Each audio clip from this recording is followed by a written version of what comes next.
ಎಲ್ಲರಿಗೂ ನಮಸ್ಕಾರ ಸ್ನೇಹಿತರೆ. ಇವತ್ತು ಕೋರ್ಟ್ ವಿಚಾರಣೆ KPTCLನ ಒಂದು ನೇಮಕಾತಿಯ ಬಗ್ಗೆ ಏನು ಅಡೆತಡೆಗಳು ಬಂದಿತ್ತು, ಆ ಕೇಸ್ ವಿಚಾರಣೆ ಇವತ್ತು ಮುಕ್ತಾಯ ಆಗಿರುತ್ತದೆ. ಅಂದರೆ ಇದೇನು ಚೇತನ್ ಕುಮಾರ್ ಕೇಸ್ ಅಂತ ಏನು ಹೇಳ್ತಿದ್ರಲ್ಲ, ಆ ಕೇಸ್ ಇವತ್ತು ಮುಕ್ತಾಯ ಆಗಿದೆ. ಜಡ್ಜ್ಮೆಂಟ್ ಇನ್ನೂ ಕೆಲವೊಂದು ಗೊಂದಲಗಳ ನಡುವೆ ಜಡ್ಜ್ಮೆಂಟ್ ಆಗಿದೆ. ನಾವು ಯೂಟ್ಯೂಬ್ನಲ್ಲಿ ಲೈವ್ ನೋಡ್ತಿದ್ವಿ, ಜೂಮ್ ಮೀಟಿಂಗ್ನಲ್ಲಿ. ಈ ಕಡೆ ಮಾನ್ಯ ಜಡ್ಜ್ ಅವರು ನೀಡಿರ್ತಕ್ಕಂಥ ಅಷ್ಟೇ ಮಾಹಿತಿಗಳು ಕೇಳಿ ಬರುತ್ತಿದ್ದು, ಆ ಕಡೆ ಅಪೋಸಿಟ್ ಲಾಯರ್ಸು ಮತ್ತು ಲಾಯರ್ಸ್ ಏನು ಹೇಳ್ತಿದ್ರಲ್ಲ, ಅದು ಯಾರಿಗೂ ಅಷ್ಟೊಂದು ಕ್ಲಿಯರಾಗಿ ಕೇಳಿಲ್ಲ. ಕೆಲವೊಂದು ಗೊಂದಲಗಳು ಅನ್ನೋದಕ್ಕಿಂತ ಕೆಲವೊಂದು ಸಮಸ್ಯೆಗಳನ್ನ ಹೆಚ್ಚಾಗಿದ್ದಾವೆ. ಆ ಹಿಯರಿಂಗ್ ಯಾರು ಕೇಳಿದಿರಾ ಅವರಿಗೆ ಒಂದಲ್ಲ ಎರಡಲ್ಲ ತುಂಬ ಗೊಂದಲಗಳು ಉಂಟಾಗಿದೆ. ಕೆಲವೊಂದು ಕೇಸ್ನಲ್ಲಿ ಕೆಲವೊಂದು ವಿಚಾರಣೆಗಳು ಬೇರೆ ಬೇರೆನೇ ಇದ್ದಾವೆ. ಮೊನ್ನೆ ನಡೆದಂಥ ಕೇಸ್ ಬಂದುಬಿಟ್ಟು, ಅದು ಯಾವ ಕೇಸ್ ಅಂದರೆ ಅದು ಟೋಟಲಿ KPTCL ಕೇಸ್ ಆಗಿತ್ತು. ಡಿಸ್ಪೋಸ್ ಅಂದರೆ ಕೇಸ್ ಮುಗಿದಿದ್ದ ಕೇಸ್ ಇದು. ಈ ಕೇಸ್ ನಂಬರ್ ಯಾವುದಂದರೆ ಇದು 4979. ಈ ಕೇಸ್ ಆಲ್ರೆಡಿ ಇದು ಜಡ್ಜ್ಮೆಂಟ್ ಅಷ್ಟೇ ಬಾಕಿ ಇದೆ. ಬಾಕಿ ಎಲ್ಲ ಪ್ರೊಸೆಸ್ ಎಲ್ಲ ಮುಗಿದಿದೆ. ಜಡ್ಜ್ಮೆಂಟು ಪೆಂಡಿಂಗ್ ಇತ್ತು. ಯಾಕಂದರೆ ಅದರ ಜೊತೆ ಇನ್ನೊಂದು ಕೇಸ್ ಕೂಡ ಇತ್ತು, ಅದು KPTCL ರಿಲೆವೆಂಟ್ ಇರೋದರಿಂದ ಜಡ್ಜ್ಮೆಂಟ್ ಇನ್ನೂ ಹಾಗೆ ಉಳಿಸಿದ್ರು. ಅದೇ ಜಡ್ಜ್ಮೆಂಟ್ ಬರೋವರೆಗೂ ನಾನು ಯಾವುದೇ ಥರ ವಿಡಿಯೋ ಮಾಡಬಾರ್ದು ಅಂತ ಅಂದ್ಕೊಂಡಿದ್ದೆ. ಅದು ಇನ್ನೂ ಜಡ್ಜ್ಮೆಂಟ್ ಬಂದಿಲ್ಲ. ಅದು ಯಾವ ಕೇಸ್ ಅಂದರೆ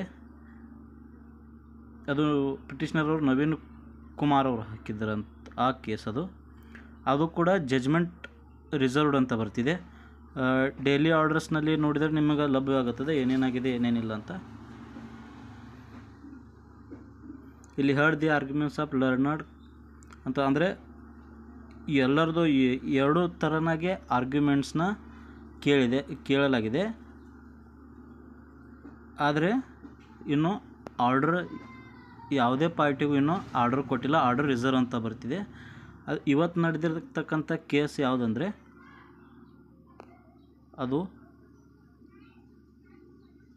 4572.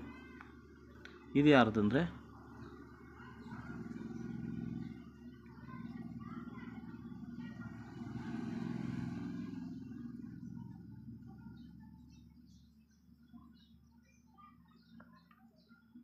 ಇದು ಚೇತನ್ ಕುಮಾರ್ ಅವರು. ಇವ್ರ ಕೇಸ್ ಹಾಕಿದ್ದು ಇದೇನಿದು AAAJA ಅವ್ರ ಪರವಾಗಿ ಕೇಸ್ ಇತ್ತು. ಎಲ್ಲ ಕೇಸ್ನೂ ಯಾವುದೇ ಆಲ್ಮೋಸ್ಟ್ ಜೂನಿಯರ್ ಅಸಿಸ್ಟೆಂಟಿಗೆ ಯಾವುದೇ ಕೂಡ ಕೇಸ್ ಸಂಬಂಧ ಇಲ್ಲ. ಅದು ಆಗಲಿ ಪ್ರೀವಿಯಸ್ ಕೇಸ್ ಆಗಲಿ ಇದಾಗಲಿ 4979 ಕೇಸ್ ಇದ್ದು ಕೂಡ ಅದು HK ನಾನ್ HK ಸಂಬಂಧಪಟ್ಟಿದ್ದು. ಈ ಕೇಸಿನೆಲ್ಲ ಇದೆಯಲ್ಲ, ಇದು ಪ್ರೊವಿಷನಲ್ ಲಿಸ್ಟಿಗೆ ಅಂದರೆ ಮೊದಲು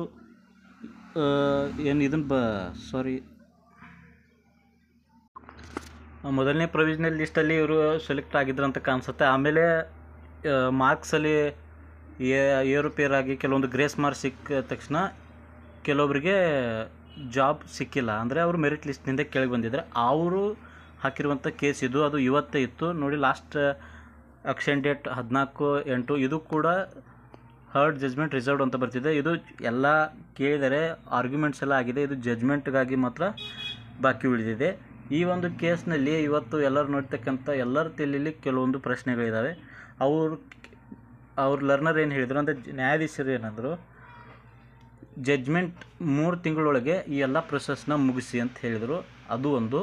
ಆಮೇಲೆ ಇನ್ನೂ ಯಾರಿಗೆ ಯಾವ ಆರ್ಡ್ರು ಏನು ಕೊಡೋದು ಬಿಡೋದು ಅಂತ ಏನು ಡಿಸೈಡ್ ಆಗಿಲ್ಲ. ಆರ್ಡರ್ ಬಂದ ಮೇಲೇ ಎಲ್ಲ ಗೊಂದಲಗಳಿಗೊಂದು ಪರಿಹಾರ ಸಿಗುತ್ತೆ. ಆಮೇಲೆ ಇನ್ನೊಂದು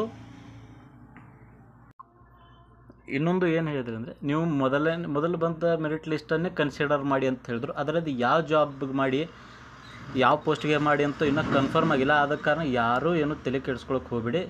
ಎಲ್ಲರಿಗೂ ಗುಡ್ ರಿಸಲ್ಟ್ ಬರುತ್ತೆ. ಅವರು ಕೆಲವೊಂದು ಇನ್ನೊಬ್ಬರು ಇಂಡಿವಿಜುವಲ್ ಆಗಿ ಏನು ರೆಫರ್ ಮಾಡಿದ್ದಾರೆ ಅಂದರೆ, ಕೆಲವೊಂದು ಆನ್ಸರ್ಗಳೇ ತಪ್ಪಾಗಿದೆ. ಅವರು VTU ಕೆಲವೊಂದು ಪ್ರೊಫೆಸರ್ನ ಕಾಂಟ್ಯಾಕ್ಟ್ ಮಾಡಿದಾರಂತೆ. ಅವ್ರ ಕ್ವಶನ್ಗಳೇ ರಾಂಗ್ ಆಗಿದೆ ಅಂತ ಬಂದಿದೆ. ಆಮೇಲೆ ಇನ್ನು ಕೆಲವೊಬ್ರು ಏನು ಮಾಡಿದ್ದಾರೆ, ಗ್ರೇಸ್ ಮಾರ್ಕ್ಸಲ್ಲಿ ಬಂದ ಕಾರಣ ಕೆಲವೊಂದು ಅಭ್ಯರ್ಥಿಗಳಿಗೆ ಜಾಬ್ ವಂಚಿತರಾಗಿದ್ದಾರೆ. ಈ ಕೆಲವೊಂದು ಮಾಹಿತಿಗಳು ಇನ್ನೂ ಕೆಲವೊಬ್ಬರಿಗೆ ಗೊಂದಲಗಳು ಸೃಷ್ಟಿಯಾಗಿವೆ. ನೋಡೋಣ, ಇನ್ನು ಈ ವೀಕ್ ಒಳಗಡೆ ಜಡ್ಜ್ಮೆಂಟ್ ಆಗ್ಬೋದು. ಯಾಕಂದರೆ ಎಲ್ಲ KPTCLಗೆ ಸಂಬಂಧಪಟ್ಟ ಎಲ್ಲ ಕೇಸುಗಳು ಇವತ್ತಿಗೆ ಇಲ್ಲಿಗೆ ಮುಕ್ತಾಯವಾಗಿ ಇದರ ಟೇಲ್ ಎಂಡ್ ಕೇಸ್ಗಳಂತ ಯಾವುದೇ ಉಳಿದಿಲ್ಲ. ಇದು ಎಚ್ ಕೆ ನಾನ್ ಎಚ್ ಕೆ ಸಂಬಂಧಪಟ್ಟಾಗ ಇದು 3 ತಿಂಗಳೊಳಗೆ ಮುಗಿಸಿ ಅಂತ ಕೆಲವೊಬ್ಬರು ಹೇಳಿದ್ದಾರೆ ಅಂತ ಹೇಳ್ತಿದ್ದಾರೆ. ಆದರೂ ಏನಿಲ್ಲ, 3 ತಿಂಗಳೊಳಗೆ ನೀವು ಕಂಪ್ಲೀಟಾಗಿ ಪ್ರೊಸೆಸ್ ಎಲ್ಲ ಮುಗಿಸಿ ಅಂತ ಇವತ್ತು ಜಡ್ಜ್ಮೆಂಟ್ ಆಗ್ಬೋದು. ಅಂದರೆ ಕೇಳಿರೋ ಪ್ರಕಾರ ನಿಮಗೆ ಮಾಹಿತಿ ಕೆಲವೊಬ್ಬರು ಕೇಳಿದ ಅವ್ರ ಊಹೆಗಳು ಬೇರೆ ಆಗಿರ್ತವೆ, ಕೆಲವೊಬ್ಬರು ತಿಳ್ಕೊಳ್ಳೋ ಊಹೆಗಳು ಬೇರೆ ಆಗಿರ್ತವೆ. ಅದಕ್ಕೆ ಯಾರೂ ಜಡ್ಜ್ಮೆಂಟ್ ಬರೋವರೆಗೂ ಅನಾವಶ್ಯಕವಾಗಿ ನಮ್ಮದು ಆಗುತ್ತೋ ಇಲ್ವೋ ಟೆನ್ಷನ್ ಮಾಡ್ಕೋಬೇಡಿ, ಒಳ್ಳೆಯದಾಗುತ್ತೆ. ಯಾರೂ ಇದರಿಂದ ಮೋಸ ಆಗಲ್ಲ. ಏನು ಜಡ್ಜ್ಮೆಂಟ್ ಬರುತ್ತೆ ಎಲ್ಲ ನ್ಯಾಯಯುತವಾಗಿ ಇರುತ್ತೆ. ಅದಕ್ಕೆ ಎಲ್ಲರಿಗೂ ಆಲ್ ದಿ ಬೆಸ್ಟ್. ಯಾರೂ ತಲೆ ಕೆಡಿಸ್ಕೊಳಕ್ಕೆ ಹೋಗಬೇಡಿ. ಇನ್ನೂ ಯಾರಾದರೂ ನಮ್ಮ ಚಾನಲ್ನ ಸಬ್ಸ್ಕ್ರೈಬ್ ಮಾಡಿಲ್ಲ ಅಂತ ಸಬ್ಸ್ಕ್ರೈಬ್ ಮಾಡಿರಿ, ಲೈಕ್ ಮಾಡಿ, ಶೇರ್ ಮಾಡಿ, ಹೀಗೆ ಸಪೋರ್ಟ್ ಮಾಡ್ತಾಯಿರಿ. ಎಲ್ಲರಿಗೂ ಧನ್ಯವಾದಗಳು. Thank you.